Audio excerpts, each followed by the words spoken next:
ಆತ್ಮೀಯ H16 news ಅರ್ಥಾತ್ ಸೀತಾರಾಮ್ ನ್ಯೂಸ್ನ ವೀಕ್ಷಕರೇ, ನಾನು ನಿಮ್ಮವ ಎಂ ಆಯುಧ ಮಲ್ಲಪ್ಪ ಜೊತೆ ಅವರು. ತಾವು ಈಗ ಸುದ್ದಿಗಳ ಲೋಕಕ್ಕೆ ಎಂಟ್ರಿ ಹೊಡಿತಾ ಇದ್ದೀರಿ. ಈ ಸುದ್ದಿಗಳನ್ನು ಪ್ರತಿಯೊಂದು ನೋಡೋ ಜೊತೆಗೆ ನಿಮ್ಮ ಅಭಿಪ್ರಾಯಗಳನ್ನು ಹಚ್ತಾ ಇರ್ರಿ. ಯಾಕಂದರೆ ಈ ಸುದ್ದಿಗಳು ನಿಮಗಾಗಿ, ನಿಮ್ಮ ಬದುಕಿಗಾಗಿ, ನಿಮ್ಮ ವೈಚಾರಿಕೆಗಾಗಿ, ನಿಮ್ಮ ತಿಳುವಳಿಕೆಗಾಗಿಯೂ ನಿಮಗೆ ಗೊತ್ತು. ಜೊತೆಗೆ ನಮಗೂ ನಿಮ್ಮೊಂದಿಗೆ ಇದೊಂದು ಮಾತಾಡುವಂಥ ಜೊತೆಗೆ ಸುದ್ದಿಗಳನ್ನು ಬಿಡುವಂಥ ಕೆಲಸ. ಈ ಕೆಲಸದಲ್ಲಿ ನಾವು ನಿಮ್ಮೊಂದಿಗಿದ್ದೀವಿ ಅಂತ ಹೇಳ್ತಾ ನೋಡ್ತಾ ಇರಿ ಈ ಸುದ್ದಿಗಳನ್ನು. ಈ ಮಹಿಳೆಗೆ ಆದಂಥ ಕ್ರೌರ್ಯ, ಅದರ ಸಂಬಂಧಪಟ್ಟ ಹಾಗೆ ಯಾರಿದ್ದಾರೆ ಅದರ ಹಿಂದೆ ಅಥವಾ ಅದರ ಸಂಬಂಧಪಟ್ಟು ಶಿಕ್ಷಿಸಬೇಕು. ಅವರಿಗೆ ಗಲ್ಲು ಶಿಕ್ಷಣ, ಅಷ್ಟು ಕ್ರೌರ್ಯವಾದ ಅತ್ಯಂತ ಹೀನವಾದಂಥ ಕೃತ್ಯವನ್ನು ಮಾಡಿದಂಥದ್ದು. ಇನ್ನು ಅದರ ಹೆಸರಿನಲ್ಲಿ ಇವತ್ತು ನಡೀತಾ ಇರುವಂಥದ್ದು ಅಂದರೆ ಸೌಜನ್ಯ ಹಿಂದೂಗಳನ್ನು ಗುರಿ ಮಾಡ್ತಾ ಇದ್ದಾರೆ, ದೇವಸ್ಥಾನಗಳನ್ನು ಗುರಿ ಮಾಡ್ತಾ ಇದ್ದಾರೆ. ಮತ್ತಿದು ಇದಕ್ಕೆ ಹಿನ್ನೆಲೆ ಎಲ್ಲೆಲ್ಲಿದೆ ಅಂತನ್ನುವಂಥದ್ದು ಬಿ ಬಿ ಸಿಗೆ ಸಂಬಂಧ ಇದೆ. ಇನ್ನು ಕೇರಳದ ಒಂದು ಚಾನಲ್ ಪ್ರತಿನಿತ್ಯ ಸಾವಿರಾರು ಎಣೆಗಳು ಧರ್ಮಸ್ಥಳದಲ್ಲಿ ಅಂತ ಬರ್ತಾ ಇದೆ. ಕೇರಳದ ಒಂದು ಚಾನಲ್ ಪ್ರತಿನಿತ್ಯ ಅಲ್ ಜಜೀರಾ ಅಂತನ್ನುವಂಥದ್ದು ಇಸ್ಲಾಮಿನ ಒಂದು ಇದಕ್ಕೆ ಅವ್ರ ಮುಖವಾಡಿ ಇಸ್ಲಾಮಿನ ನೀವು ಎಷ್ಟು ಕೊಂದಿದ್ದೀರಿ, ಎಷ್ಟು ರೇಪ್ ಮಾಡಿದಿರಿ, ಎಷ್ಟು ಹೀನಾಯವಾಗಿ ಇಡೀ ಜಗತ್ತಿನಲ್ಲಿ ನಿಮ್ಮ ಮುಖವಾಡಿದೆ, ನೀವೇನು ಹೇಳೋದಿಲ್ಲ. ಸೊ ಇಂಥ ವಿಚಿತ್ರವಾದಂಥ ಇವನು ಸಮೀರ ನೀವು ಒಂದು ಸಲ ಆದರೂ ಮುಸ್ಲಿಮರ ದೌರ್ಜನ್ಯ, ಮುಸ್ಲಿಮರ ಅತ್ಯಾಚಾರ ಮದರ್ಸಾದಲ್ಲಿ ನಡೆದಿದೆ, ಮಸೀದಿಯಲ್ಲಿ ನಡೆದಿದೆ, ಬಾಂಬ್ ಹಾಕಿ ಸಾವಿರಾರು ಜನರು ಕೊಂದು ಹಾಕಿದ್ದಾರೆ. ಒಂದು ಸಲ ಆದರೂ ಇವನು ವಿಡಿಯೋ ಮಾಡಿದಾನ. ಸೊ ಇದರ ಹಿಂದೆ ಒಂದು ಬಹಳ ದೊಡ್ಡ ಷಡ್ಯಂತ್ರ ಇದೆ. ಕ್ರಿಶ್ಚಿಯನ್ರಿದ್ದಾರೆ, ಕಮ್ಯುನಿಸ್ಟ್ರಿದ್ದಾರೆ, ಮುಸ್ಲಿಮರಿದ್ದಾರೆ ಮತ್ತು ಕಾಂಗ್ರೆಸ್ಸಿನ ಕೆಲವು ಜನ ಇದರೊಳಗೆ ಕೈ ಜೋಡಿಸಿದ್ದಾರೆ ಅಂತನ್ನುವಂಥ ಸ್ಪಷ್ಟವಾಗಿ ನಾನು ಹೇಳ್ತಾ ಇದ್ದೀನಿ. ಇವತ್ತು ಜನಾರ್ದನ್ ರೆಡ್ಡಿ ಒಬ್ಬ ಸೆಂಥಿಲ್ ಅನ್ನುವಂಥ ಒಬ್ಬ ತಮಿಳುನಾಡಿನ ಎಂಪಿನ ಹೆಸರು ಕ್ರಿಶ್ಚಿಯನ್. ಅವ್ರ ಹೈಕಮಾಂಡ್ ಅಂತಂದ್ರೆ ಅವರು ಮೇಲೆ ಕೂತಂಥವ್ರ ಸೋನಿಯಾ ಗಾಂಧಿ, ರಾಹುಲ್ ಗಾಂಧಿ, ಪ್ರಿಯಾಂಕಾ ಗಾಂಧಿ ಕ್ರಿಶ್ಚಿಯನ್. ಸೊ ದೊಡ್ಡ ಒಂದು ಇಂಥದ್ದು ಬರೇ ಇದು ಒಂದೇ ಅಲ್ಲ, ಇದು ಮುದ್ಕೊಳ್ಳೆ ಇನ್ನೊಂದು ತಗೊಳ್ತಾರೆ. ಹೀಗೆ ಹಿಂದೂ ಸೈಲೆಂಟ್ ಇದ್ದಾನೆ, ಹಿಂದೂ ಶಾಂತ ಇದ್ದಾನೆ, ಹಿಂದೂ ಸೌಹಾರ್ದ ಇದ್ದಾನೆ, ಹಿಂದೂ ಯಾವತ್ತೂ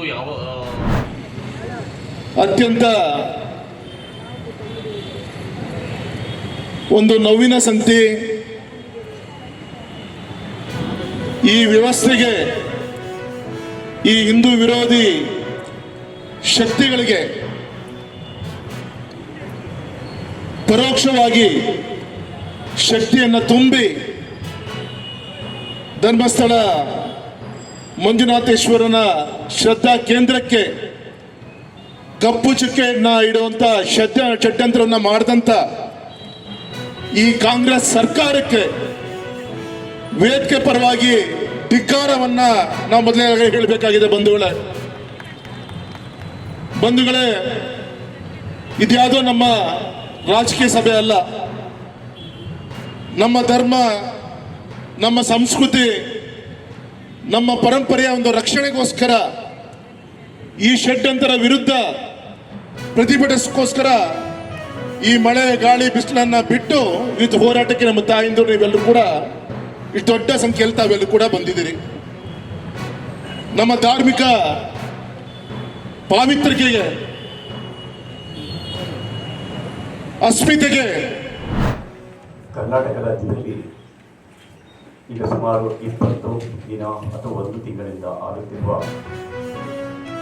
ಹೋರಾಟ, ಮೇಲಾಟಗಳ ಬಗ್ಗೆ ಒಳ್ಳೆಯ ವಿಷಯಗಳು ಕೂಡ ನಾವೆಲ್ಲ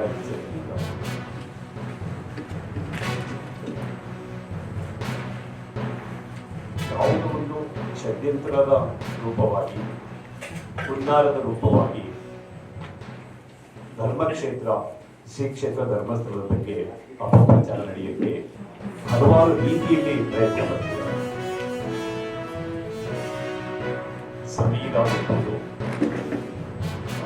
ಗಿರೀಶ್ ಭಟ್ಟಣ್ಣನವರು ಮತ್ತು ತಿಮ್ಮರೋಡಿ ಈ ಇತ್ತೀಚೆಗೆ ಎಂಟ್ರಿ ಆಗಿರೋದು ಸುಜಾತ. ಈ ವಿಷಯವಾಗಿ ಇಷ್ಟೆಲ್ಲ ಬದಲಾವಣೆಗಳು ಬೆಳವಣಿಗೆಗಳು ಆಗ್ತಾ ಇರೋದ್ರಿಂದ ವಿಶ್ವ ಹಿಂದೂ ಪರಿಷತ್ತಿಂದ ಹಲವಾರು ಪ್ರತಿಭಟನೆಗಳು ಹಮ್ಮಿಕೊಂಡಿದ್ವಿ.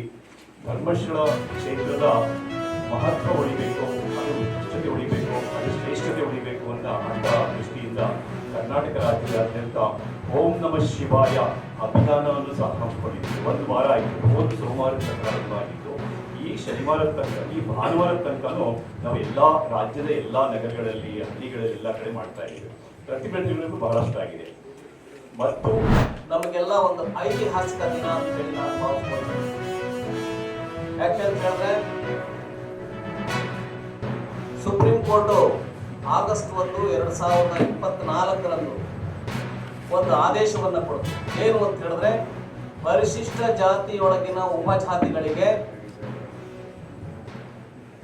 ಮೀಸಲಾತಿಯನ್ನ ನೀಡೋದು ಸಂವಿಧಾನಬದ್ಧವಾಗಿದೆ, ಮತ್ತೆ ಅದನ್ನು ಅನುಷ್ಠಾನಗೊಳಿಸ್ತಕ್ಕಂಥ ಅಧಿಕಾರ ರಾಜ್ಯ ಸರ್ಕಾರಗಳಿಗೆ ಇದೆ ಅಂತಕ್ಕಂಥ ಒಂದು ಐತಿಹಾಸಿಕವಾದಂತಹ ಒಂದು ತೀರ್ಮಾನವನ್ನ ಸುಪ್ರೀಂ ಕೋರ್ಟಿನ ನ್ಯಾಯಮೂರ್ತಿ ಸನ್ಮಾನ್ಯ ಶ್ರೀ ಚಂದ್ರಚೂಡ್ ಅವರು ಆದೇಶವನ್ನ ನೀಡಿದ್ರು.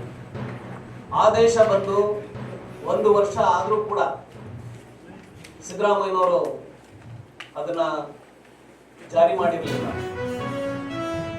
ಏನು ಆಗಸ್ಟ್ 19ನೇ ತಾರೀಕು 2025 ಪರಿಶಿಷ್ಟ ಜಾತಿಯೊಳಗಿನ ಉಪಜಾತಿಗಳಿಗೆ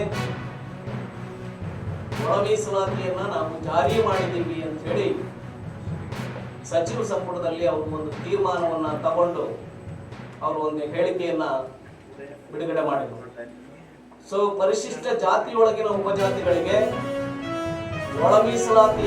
ಆದ್ಮೇಲೆ ಎಲ್ಲ ಸುದ್ದಿಗಳನ್ನು ನೋಡಿದ್ರಲ್ಲ, ಏನು ಅನಿಸ್ತು ನಿಮಗೆ? ಇದರಲ್ಲೇ ನಿಮ್ಗೆ ಲೈಕ್ ಆಗಿರ್ಬೋದು, ಡಿಸ್ಲೈಕು ಆಗಿರ್ಬೋದು, ಕಾಮೆಂಟ್ ಬೇಡಪ್ಪ ಅಂತೂ ಅನಿಸಿರ್ಬೋದು, ಕಾಮೆಂಟ್ ಮಾಡಬೇಕಪ್ಪ ಅನಿಸಿರ್ಬೋದು, ಶೇರ್ ಮಾಡಬಾರ್ದಪ್ಪ ಅನಿಸಿರ್ಬೋದು, ಅದು ಮಾಡಬೇಕು ಅನಿಸಿರ್ಬೋದು. ಏನಾದರೂ ಆಗಲಿ ಶೇರ್ ಮಾಡ್ತಾಯಿರ್ರಿ, ಈ ನ್ಯೂಸ್ಗಳನ್ನ ಹಂಚ್ತಾ ಇರಿ, ಜೊತೆಗೆ ಇದಕ್ಕೆ ಸಬ್ಸ್ಕ್ರೈಬ್ ಆಗ್ತಾಯಿರಿ ಅಂತ ಹೇಳ್ತಾ H16 ನ್ಯೂಸ್ ಅರ್ಥಾತ್ ಹೇ ಸೀತಾರಾಮ್, ಇದು ಸತ್ಯದ ಕೈಗೆ ನಡಿ. ವಂದನೆಗಳು.